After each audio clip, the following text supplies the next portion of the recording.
지금까지 배워왔던 성경을 보는 안목에 대해서 이게 정리 겸 우리가 또 우리가 한 가지를 더 이렇게 정리를 해보겠습니다. 성경을 볼 때 성경에서는 이 기한과 때에 대해서 많이 나옵니다. 시간적인 부분, 또 공간적인 부분 이런 것들이 나와요.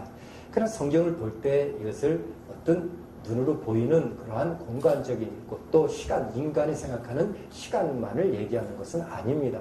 성경에서 얘기할 때 그 공간이라는 그 부분도, 장소라는 부분도 어떤 영적인 것이 장소가 있을 수 없잖아요. 그 영적인 장소가 있다는 건 뭘까요? 그건 어떤 영향력을 얘기하는 것이고, 또 거기에서 시간이라는 것은 인간이 감지할 만한 그런 시간이 아니라 하나님은 천년이 하루 같다 뭐 이렇게 표현하는 것도 물론 그 시간적으로 얘기했지만 성경에서 얘기하는 하나님의 기한과 때라는 것이 있어요.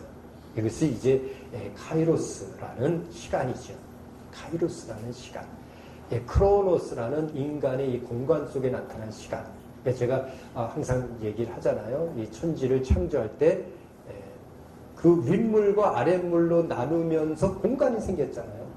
우주 공간이 생기니까 거리가 생겼고, 거리가 생기니까 시간이 생겼다. 그렇죠? 여기 머니까 시간이 오래 걸릴 거고, 가까우니까 덜 걸릴 거고, 만류인력의 법칙을 보더라도 꼭대기에서 떨어지면 오래 떨어질 것이고, 가까운 데서 떨어지면 빨리 떨어질 것이고, 이렇게 시간과 이것이 이제 과학의 법칙에도 나와요. 이제 과학에도 이런 거리와 시간의 법칙을 통해서 많은 우주선 발사도 하고 여러 가지 그 하나님의 이 법칙을 이용해서 뜻을 이루잖아요. 자, 이러한 이제 공간과 시간은 이 세상에서 인간의 육체로 느낄 수 있는 그러한 이제 시간을 우리 크로노스 시간이라고 하는 것이에요. 그러나 인간이 느낄 수 없는 이 내적인 우리 속사람이 느낄 수 있는 시간, 이것을 카이로스라는 게 하나님의 시간이 영원전 우주를 창조할 때 이 공간이 생기기 전에 있었던 그 영적인 속에서의 시간이에요. 이 공간에서 얘기하는 그 시간 가지고 우리는 하나님의 때라고 볼 수 없는 것이에요. 하나님의 때는 우리도 모르는 사이에 이루는 것이죠. 그래서 예수 그리스도의 재림의 때, 또 이 종말의 때, 이런 것도 우리가 크로노스 시간으로 알 수 없는 것이에요. 예수님이 언제 다시 오실까? 이런 것들. 예수께서 그래서 하나님의 아들인데도 육체를 가졌기 때문에, 이 공간에 사는 육체를 가졌기 때문에 아직 나도 모른다. 지금 육체가 아닌 그럴 때에 하나님, 카이로스에 있는 하나님만이 아신다. 아버지만이 아신다. 아버지 외로는 아무도 그때를 알지 못한다. 근데 성경에서 이런 것도 해석을 못하니까 이거 나팔절 정도 되면 올 수 있겠구나. 몇 년, 몇 월, 며칠 나팔절 날 9월 달에 또 10월 달에 예수님께서 오신다. 다 이제 필요 없으니까 재산 다 팔아가지고 모여라. 아니 우리나 내일 언제라도 이렇게 하는 것이. 근데 재산 팔아가지고 다 모여라. 근데 그렇게 진짜 했는데 안 오셨거든요. 그러니까 이제 연기했다 그러고 이제 뭐 다미선교회라든가 또 여러 유형의 그 성경을 잘못 해석하는 그런 이제 이단의 요소들이 나타나는 거죠. 성경을 잘못 본 거예요. 카이로스와 크로노스의 시간의 이해를 못하는 거죠. 하나님은 알파와 오메가다 하는 것은 처음과 끝이다. 또 시작이요 마지막이다. 그것은 뭐냐면 인간으로서는 그렇게 할 수 있지만 다시 말해서 처음도 없으신 분이요 나중도 없으신 분이다.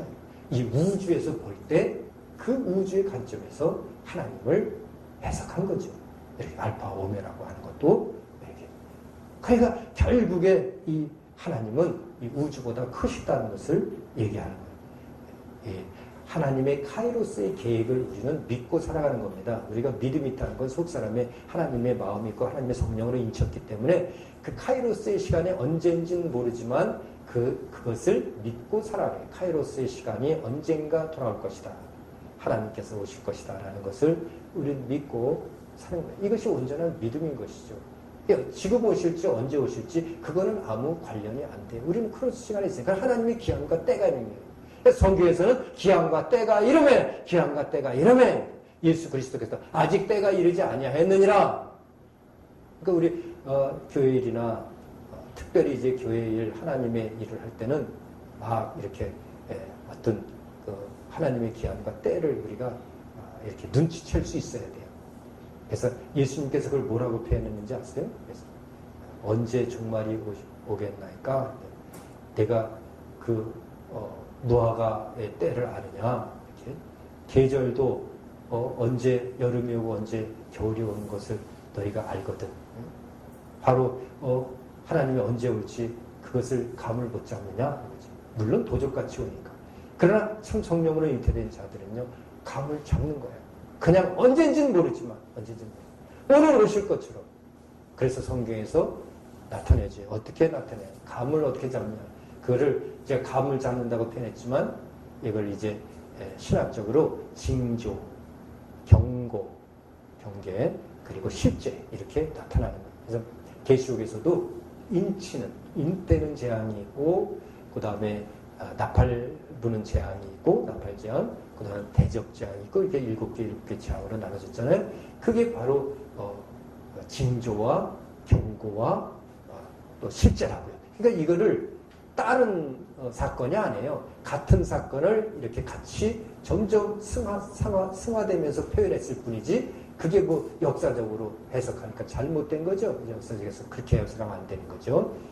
그래서 이것을 나선형 구조다. 이렇게 나사가 돌아가면서 딱 연결이 됐잖아요. 이렇게 돌아가보다 보면 하나의 나사지만 그것처럼 이렇게 그 순차적으로 그 마지막 시대에 돌아갈 것이다 하는 것을 환상을 통해서 박모순에서 요한에게 가르쳐줬던 거죠.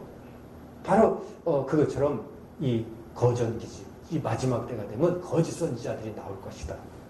또 전쟁이 일어날 것이다. 기근이 있을 것이고 또 지진이 있을 것이다. 그런 것들은 예수 그리스도 이후로도 얼마든지 그런 것이 계속 이루어지고 있잖아요. 이게 다 이제 징조인 것이죠. 징조. 그러나 하나님은 천년이 하루 같기 때문에 지금까지도 이것은 계속되고 있는 거예요. 언제 오실지는 그는 우리 크로노스 시간을 알 수 없는 것이죠. 그러나 주님은 반드시 오신다는 것을 알고 우리가 반드시 또 부활한다는 것도 알고, 그러니까 성경의 내용에 보면 부활에 대해서 반대하는 자도 있고 예수께서 안 오셨다는 자도 있고 메시아가 아직 안 왔다고 유대인들은 얘기도 하고, 성경이 계속 그렇게 크로노스 시간 속에서 막 헤매고 있지 않습니까? 이런 것들을 우리는 이제 그 믿음을 가지고 성경을 보아야 하는 거죠. 그래서 이 성경은 전체가 사실은 종말적으로 비롯되었다는 사실을 알아야 돼요. 하나님께서 우주를 창조한 그 창조부터 이미 종말이에요. 왜? 죄를 해결하기 위한 하나님의 계획이 있었다고요. 처음부터 해서 아담이 태어나자마자 무슨 마귀가 예뱀에 와서 그거를 죄를 저지르게 만듭니까? 그건 뭐예요? 성경을 통해서 분명히 하나님은 죄를 해결하려는 의도가 계셨구나 하는 것을 우리가 알고 있어야 되잖아요. 그래서 우리 구원의 의도는 분명히 그 죄를 해결하는 것이 구원이기 때문에 반드시 구속사적으로 성경을 봐야 된다. 이렇게 나온 것이지 원래 하나님이 구원하기 위해서 세상을 만들었다. 이것은 아니라고요. 죄를 해결하려는 그 죄를 해결하는 과정 속에 구원의 역사가 일어나는 것이고, 또 그 죄와 구원은 동떨어질 수는 없고 그것에 구원 얻은 자가 교회를 이루고 또 이 마지막 시대까지 그렇게 교회를 이루어서 구원을 이루어가는 거예요. 교회는 결국에는 이제 그 구원을 이루는 단체가 됐고, 이 마지막 시대 때는 우리가 그 영과 싸워야 되는 거예요. 그 처음에 죄를 우리에게 불어넣었던 그 마지막이라. 세상 창조할 때도 그 마지막은 뭐였어요? 인간을 창조했잖아요. 그리고 좋다고 했잖아요. 그리고 안식한 거예요. 안식하기 직전에 인간을 하나님이 사용하려고 했던 거예요. 바로 우리가 바로 그 인간 때문입니다. 하나님 나라에 가기 직전에, 하나님 나라에 가기 직전에 우리가 행해야 할 것, 죄에 대한 해결을 해야 돼요. 죄는 인간적인 죄보다 중요한 것은, 인간적인 죄는 해결하면 되지만 사탄의 죄를 심판하는 권세가 여러분과 죄 속에 있어요. 예수 그리스도께서 십자가에 죽으신 것은 그 죄를 해결하기 위한 것이었고 사망 권세자를 이기셨고 하늘에 오르셔서 성령을 보내셔서 죄 사하는 권세를 우리에게 주셨고 그 죄 사하는 권세를 통해서 이제 마지막 날에 내가 심판한 주가 주인데 너희들도 나와 함께 이 보좌에 앉아서 그 이스라엘 12지파를 심판할 뿐만 아니라 천사들을 심판하리라 라고 성경에서 말씀하고 있는 거예요. 우리가 바로 그렇게 심판하는 권세까지 주님께서 주신 것입니다. 이 심판의 권세가 이 마지막 시대에 여러분과 저에게 주어진 권세예요.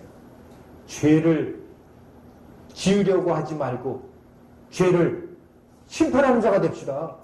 그렇다면 뭐예요? 깨어서 기도하는 수밖에 없는 거예요. 그리고 전신갑주로 무장하는 수밖에 없는 거예요. 성경은 그걸 말씀하고 있어요. 바울이 느낀 것은 그거예요. 에베소 교회에서 그가 죽을 뻔했잖아요. 아데미 신상 앞에 가서 복음 전하다가 죽을 뻔했잖아요. 꼼짝 한마디도 못하고 나왔어요. 그게 마음이 상한 거죠. 되게 기분이 나쁘죠. 그래갖고 기록한 그 서신이 바로 에베소서 6장 12절이에요. 참 이제 전신갑주를 무장하지 않으면 그런 세상과 싸워 이길 수 없다는 거죠. 그래서 이제 우리는 구원의 투구, 의의 흉배, 진리의 허리띠, 또 믿음의 방패, 복음의 신, 또 성령의 검, 이것을 무장해서 이 마지막 이 시대를 하나님의 계획 속에서 온전히 우리가 하나님의 계획대로 이룰 수 있도록. 그러니까 그 바울은 그런 생각까지 했던 거예요. 예수 그리스도의 남은 고난, 내가 교회를 위하여 이 예수 그리스도의 남은 고난을 내 육체에 채우노라. 전신갑주를 입은 자의 정신 상태예요. 계시의 정신을 가진 각오라고요. 우리가 이 마지막 시대 종말이 올수록 더욱더 예배를 폐하는 자가 되지 말고 하나님을 뵙고 하나님께 영광 돌리고 하나님을 찬양하고 전신갑주를 무장하여 주님을 기쁘게 할 수 있는 그 십자가의 전사들이 돼야 된다는 것입니다. 그것이 이 시대의 정인 거죠. 성경을 통해서 그것을 우리는 배운 거예요. 성경을 통해서 그것을 아는 거예요. 그러므로 많은 자들이 그렇게 합력하여서 그 일을 이룰 수 있도록 이 마지막 종말의 시대를 이끌어가야 한다는 것입니다.